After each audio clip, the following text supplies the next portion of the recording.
কে কেমন আছো? খুব গরম পড়েছে।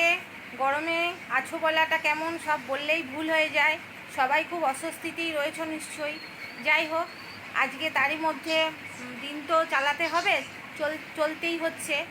দিন শুরু শেষ সবই হচ্ছে, খেতে পড়তেও হচ্ছে, চাকরি বাকরি অফিস কাছারি সবই করতে হচ্ছে, লেখাপড়া করতে হচ্ছে, মেয়েদের সংসারে করতে হচ্ছে। যাই হোক, তারই মধ্যে আজকে মঙ্গলবার, আজকে আমার একটা পুজো আছে। হয়তো আমার মতন অনেকেরই থেকে থাকবে, আবার অনেকের থাকেও না। যাই হোক, আজকে জয়মঙ্গলবার, জয়মঙ্গলবারে আমার একটা পুজো আমি করেছি। সেই পুজোটা আমাকে এখন দিতে যেতে হবে। সংসারে সকাল থেকে কাজকর্ম, বাসি কাজ যা ছিল হয়ে গেছে, আর অনেকটা দেরিও হয়ে গেল। তাই যাই হোক, চলো পুজোটা এবার আমি জোগাড়জান্তি করে ফেলি। পুজোটার জোগাড়জান্তি করতে গিয়ে দেখি, তোমাদের দেখাই আমি পুজোটার কীভাবে জোগাড়জান্তি করছি। চলো দেখে নিই। ব্যাস, আমি আমার ঠাকুর ঘরে চলে এসেছি। দেখো, এটা আমার একটা ছোট্ট ঠাকুর ঘর। আমার ঘরের মধ্যেই আমার ঠাকুর। এই যে আমার ঠাকুর ঘর, আমার ঘরের দেবতা, ইষ্ট দেবতা। আমি পুজো করি ঠাকুরের, তোমাদেরকে দেখালাম আমার ঠাকুর।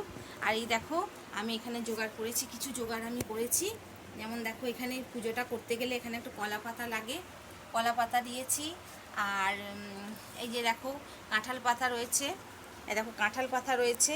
কাঁঠাল পাতাটাকে অনেকের নিয়ম থাকে 21টা 17টা মতন কাঁঠাল পাতা দিতে হয়। তা আমি কাঁঠাল পাতাগুলো জোগাড় করে ফেলেছি। আর এই দেখো কলা পাতা, কলা পাতাটা দিয়ে যেটা করতে হবে কি, কলা পাতাটা দিয়ে আমাদের ওই 7টা 9টা একটু ধান, আগের দিন ধান আর গমটাকে একটু খোসাটা ছাড়িয়ে রাখতে হয়, সেটা দিয়ে আমি একটুখানি কলা পাতাটাকে পানের যেমন করে খিলি বানানো হয়, এটাকে খিলি বলা হয় আমাদের কথাতে, জানি না আর কার কী ভাষায় কী বলা হয়।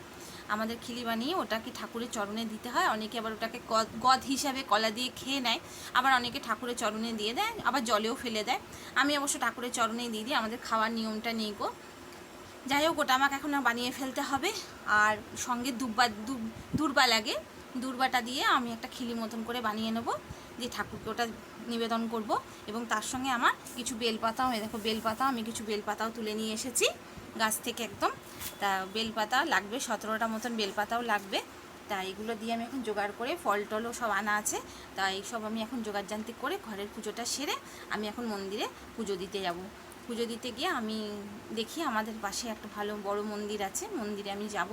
মন্দিরটা মাকে পারলে তোমাদেরকে, বর্ধমানে আমাদের এখানে ছিন্নমস্তা মা খুব জাগ্রত, তা ওখানে তোমাদেরকে পারলে মন্দিরটা আমি দর্শন করানোর চেষ্টা করব।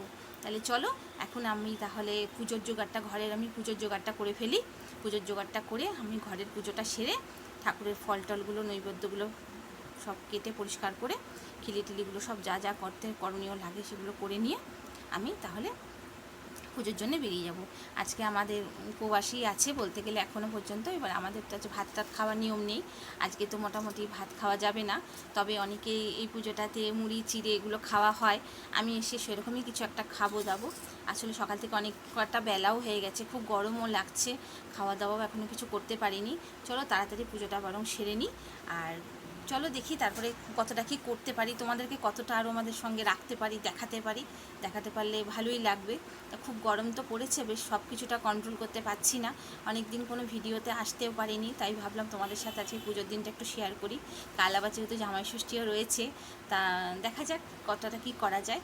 তাহলে চলো এখন দেখি, তাহলে জোগাড়টা করে ফেলি কেমন।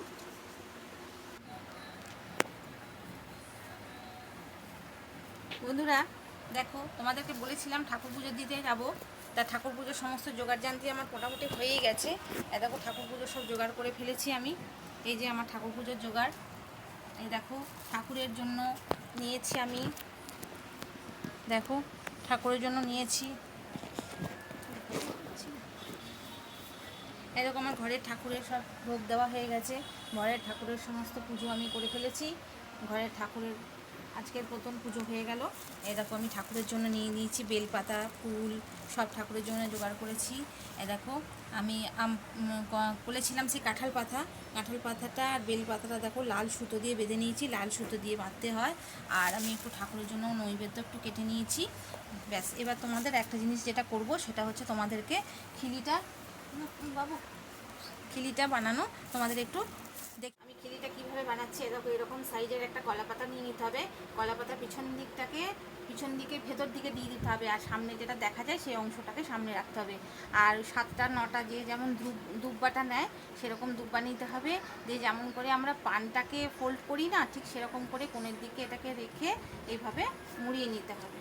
এখন জানি না আমি ঠিক মতন করতে পারবো কি না, অনেক সময় অনেকবার করতে পারি। এটা অবশ্য মাঝামাঝি দিতে হবে দুব্বাটা, তা না হলে ঠিক ফোলটা আসবে না, ওখান থেকে তো টেনে আনতে হবে। এই দেখো এরকমভাবে করতে হবে দুব্বাটা দিয়ে। এই যে এটাকে এইভাবে আমরা খিলিটাকে বানিয়ে নিতে পারি, এরকমভাবে বানানো যায়। খিলি আমার হয়ে গেল খিলি। এবার এর মধ্যে যেটা দিতে হবে, এরকমভাবে খিলিটা বানাতে হবে। এবার এর মধ্যে যেটা দিতে হবে, এরকম আমি বাবাকে বলেছিলাম যে আগের দিনে আমি একটু ধান আর একটু জব মানে খোসাটা ছাড়িয়ে রেখেছিলাম, সেটা আমি আবার ভেতরেটা দিয়ে দিলাম, দিয়ে এবারে সুন্দর করে পাতাটাকে আমি মুড়ে দেবো। হয়ে গেল খিলি তৈরি আমার। দেখো আমার খিলি রেডি। বন্ধুরা দেখো তোমাদেরকে দেখালাম, দেখো আমার খিলি, এটা হচ্ছে আমার খিলি, এটা হচ্ছে জয় মঙ্গলবারের, এটা হচ্ছে সবথেকে বেস্ট, এটা আসল জিনিস, এটাই হচ্ছে আসল লাগে। এটাতে আমি কি করব, একটা কোনো সিঁদুরের ফোঁটা দিয়ে আমরা এখন সমস্ত জোগাড় করা হয়ে গেছে, জোগাড়টা দিয়ে আমরা এখন পুজো দিতে চলে যাব। অনেকটা বেলা হয়ে গেছে, চলো আমি মন্দিরে যাচ্ছি, গিয়ে তোমাদের পারলে ঠাকুর দর্শন যেমন বলেছি করাতে পারলে করিয়ে দেব।